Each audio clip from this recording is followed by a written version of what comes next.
बिस्मिल्लाहिर्रहमानिर्रहीम। अस्सलाम वालेकुम। मैं हूं आपकी host Jabeen Fatima middle class hub से।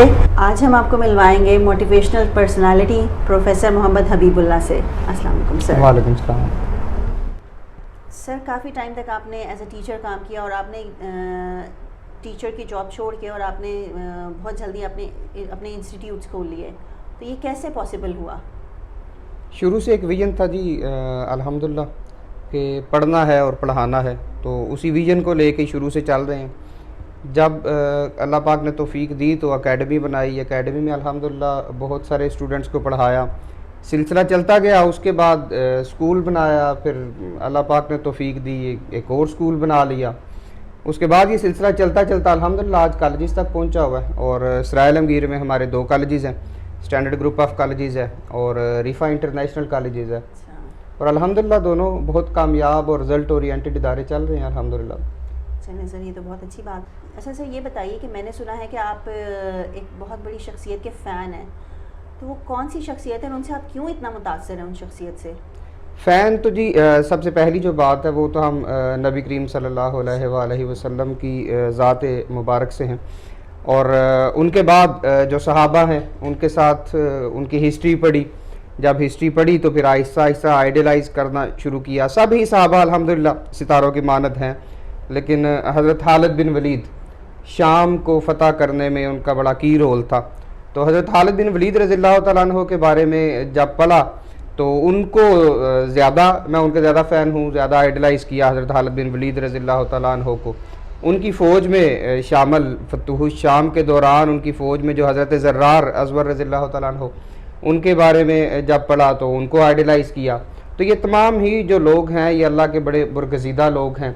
एक तो इनको पढ़ के मैडम हमें 2 चीज़ों का एहसास होता है, 2 चीज़ों में हमें रहनुमाई मिलती है।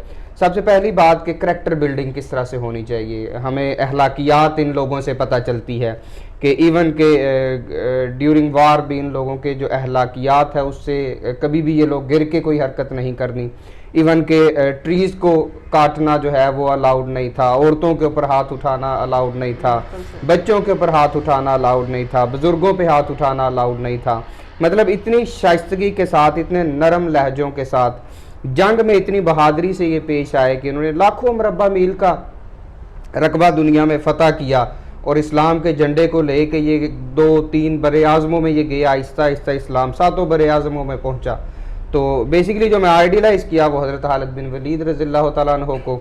और मेरी ख्वाहिश है, मैं पर्सनल एक मेरा वो है ओपिनियन कि अल्लाह पाक बेटा अता करे इंशाअल्लाह। तो मेरी ख्वाहिश है कि अपनी औलाद को उस नहज पे उसकी तरबियत की जाए कि कल को उम्मत के लिए वो कुछ कर सकें, चाहे वो एक पौधा ही लगा सकें उम्मत के लिए, उम्मत को डिफेंड वो कर सकें, उसके लिए काम कर सकें। तो हज़रत खालिद बिन वलीद रज़ियल्लाहु तआला अन्हु या उनकी फ़ौज में शामिल जितने सहाबा थे, तमाम जितने साथी थे उनके, वो तमाम। चलें, ये तो बहुत अच्छी बात है। अच्छा सर, मैंने यहाँ आने से पहले आपका पेज विज़िट किया था, तो उस पर आप की एक वीडियो चल रही थी, तो मैंने उसमें देखा कि आप जो है तलबा को गाड़ियाँ और लैपटॉप्स और मोटर बाइक्स बांट रहे हैं कि फ़र्स्ट आने वाले तालिब इल्म को आप गाड़ी देंगे, सेकंड आने वाले को लैपटॉप और बाइक देंगे। तो ये सर, इसकी क्या वजह है? ये अपने इदारे की तरफ मुतवज्जो करने की ये कोई नई स्ट्रैटेजी है कि हमारे इदारे में आइए, पढ़िए, और ज़ाहिर है कमाना तो हर कोई चाहता है। सर, इस बारे में आप फिर थोड़ा सा हमें ब्रीफ कीजिए कि ये क्यों, क्या है इसके पीछे राज? ऐसा ही है, मैंने एक नहीं कई प्लेटफॉर्म्स पे ये चीज़ मैंने एक्सप्लेन की है कि हम अगर कोई बच्चा फर्स्ट पोजीशन लेगा तो उसे गाड़ी देंगे, कोई सेकंड पोजीशन लेगा उसे बाइक देंगे, कोई थर्ड पोजीशन लेगा तो उसे लाख रुपया हम उसे प्राइज़ देंगे या लैपटॉप देंगे। ये मैंने हर प्लेटफॉर्म पे ये बात की है। तो ये मैडम दुनिया में ओवरऑल ये हर बंदा जो भी कोई काम करता है वो किसी ना किसी लालच के पीछे, कंसिडरेशन हर काम के पीछे आपकी होती है। पाकिस्तान में जितने भी इस्टेब्लिश्ड इंस्टीट्यूट्स हैं, आप देखिए तमाम इस्टेब्लिश्ड इंस्टीट्यूट्स उन बच्चों को रिवार्ड देते हैं जो बच्चे बोर्ड में पोजीशन लेते हैं। जब एक बच्चा बोर्ड में पोजीशन लेता है तो बेसिकली वो अपना नाम तो रोशन कर रहा है, लेकिन वो बच्चा हमारा नाम भी रोशन कर रहा है।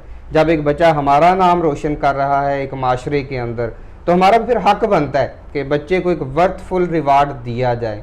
तो बेसिकली इसके पीछे इस तमाम जो स्ट्रेटजी है इसके पीछे हमारा यही इरादा था कि बच्चे चाहे गाड़ी की लालच में ही, बच्चा जब मेहनत करेगा, टॉप करेगा, बोर्ड में पोजीशन लेगा, मेडिकल का अगर बच्चा होगा बोर्ड में टॉप करेगा, कल को किसी मेडिकल कॉलेज में बड़े स्कॉलरशिप पे उस बच्चे का एडमिशन हो जाएगा। अगर कोई बच्चा इंजीनियरिंग का है तो यूनिवर्सिटी ऑफ इंजीनियरिंग में उसका एडमिशन, या इंजीनियरिंग की कोई भी टॉप रैंक्ड यूनिवर्सिटियों में बच्चों के एडमिशन बहुत अच्छे अंदाज में अच्छे तरीके से स्कॉलरशिप्स पे बच्चों के हो जाएंगे। वो इसमें यह है कि बच्चों की एक बेहतरी ये है कि बच्चे चाहे गाड़ी या बाइक की लालच में ही मेहनत करें तो सही। तो अल्टीमेटली बेनिफिट हमारे इंस्टीट्यूट को है, डेफिनेटली है। ज़ाहिर बात है जब रिजल्ट ओरिएंटेड इदारा होगा तो लोगों का हमारे ऊपर कॉन्फिडेंस बढ़ेगा तो इंशाल्लाह हमारा इदारा जो है ये मज़ीद ग्रो करेगा। इस तमाम के पीछे हमारी स्ट्रेटजी जस्ट यही थी। अच्छा सर, एक बात और कि मैं साथ ही साथ ये भी नोट कर रही थी आपके पेज पे कि आप करंट अफेयर्स में बहुत इन रहते हैं, इसकी क्या वजह है, इसके पीछे क्या है? करंट अफेयर्स मैडम सियासत में आने का तो नहीं इरादा या क्या आपका? नहीं, सियासत में आने का इरादा तो नहीं है, लेकिन मैं समझता हूँ कि हमें कम अज़ कम अपने इर्द गिर्द के माहौल के ऊपर और दुनिया में क्या हो रहा है इसके ऊपर हमारी नज़र होनी चाहिए। सिर्फ मेरी ही नहीं, आपकी, बैठे हुए हर शख्स की, दुनिया में हर बंदे की नज़र जो है वो इर्द गिर्द के माहौल पे होनी चाहिए, क्योंकि इस वक्त जिस तरह के हालात चल रहे हैं वो बहुत सेंसिटिव हालात हैं। बहसीयत मुस्लिम अगर हम देखें तो इस वक्त यूरोप में सारा यूरोप जिस तरह की हरकतें कर रहा है, गुस्ताही जिस तरह की वो कर रहे हैं, वो किसी और एक नई सलीबी जंग की तरफ हमें लेके जाना चाहते हैं तो मोस्ट वेलकम। अगर सलीबी जंग की इंशाल्लाह नौबत आई तो सलीबी जंग दोबारा से शुरू हो सकती है, हमें उसमें मसला नहीं है। हमारी माओं की को कभी इतनी बंजर नहीं हुई कि वो कोई सलाहुद्दीन अय्यूबी पैदा ना कर सके, कोई नूरुद्दीन जंगी, कोई अमादुद्दीन जंगी पैदा ना कर सके। हमारी जनरेशन में आज भी वो स्पार्क मौजूद है। तो ये चार्ली हेब्डो जैसे रिसेंटली उन्होंने इस तरह की हरकत की फ्रांस में, तो उनकी क्या औकात है कि हमारे नबी के बारे में वो इस तरह की कोई हरकत करें? तो उसके ऊपर डेफिनेटली हमें बोलना चाहिए, ना सिर्फ मुझे बोलना चाहिए, मैं समझता हूँ कि उम्मत के हर फर्द को बोलना चाहिए, हमारे ईमान का हिस्सा है। तो नबी करीम की ज़ात पे हमारी जानें कुर्बान है, तो करंट अफेयर्स के ऊपर डेफिनेटली हर बंदे की नज़र होनी चाहिए। बेशक ऐसा ही है।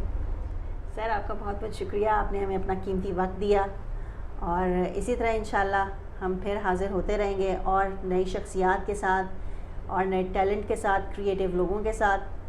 तो देखते रहिएगा। शुक्रिया। पाकिस्तान जिंदाबाद।